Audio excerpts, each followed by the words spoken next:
Baybayin means a lot to me personally. I put a lot of value into it because of our colonial history. So connecting to my roots, my way of doing that is learning about Baybayin.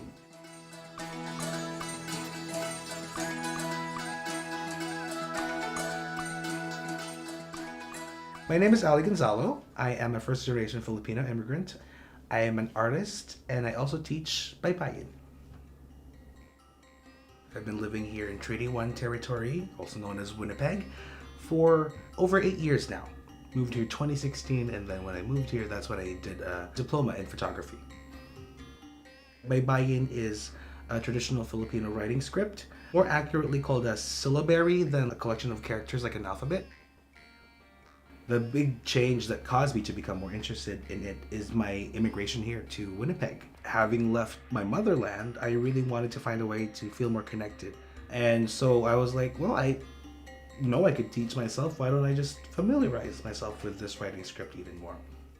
Baybayin is a writing system that the Filipinos used before they were colonized by the Spanish. It's not clear exactly when it started to be used in the Philippines. It could have been there in the 1400s, 1500s definitely. Sort of faded out in the 1700s, and it was pretty much forgotten in the 1800s. Now, because of the internet and the newer generations, they're just more interested in it, so it's coming back. I came across a book that had a 2-page article about Baybayin. When I got a computer, there were no fonts for Baybayin, so I learned how to make fonts, and I put my fonts away online for free. So that's a Filipino. And the cool thing for me is that's not a historical design. That's my personal font that I made for myself and my website, and they used it on the money.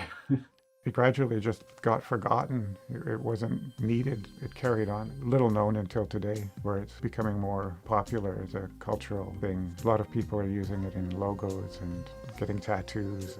Filipino calligrapher from Calgary. This is Sarili, which means self, and I read it from my perspective.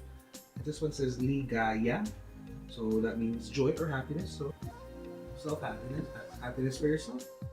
I found a way to integrate my learning of Baybayin in my art. I recently did a public art exhibition, and what I did basically was a collection of photographs that I've taken back home, as well as write the Filipino national anthem in Baybayin. I wanted to do that because I wanted to honor my Filipino heritage and show to everyone else who's not Filipino that there is a rich and diverse writing system that exists back home, and Baybayin is just one of them. Now that I've learned how to write it from memory, it means that there's a whole new world that opens up in terms of connecting to our identity. Not only do I get to connect to my ancestors, I also get to share this knowledge with fellow Filipinos, fellow immigrants. What I would say to fellow Filipino-Canadians, if they want to connect with their Filipino heritage, is just explore Baybayin. The worst thing that would happen really is just like, well, you didn't learn it in a day. I didn't learn it in a day either.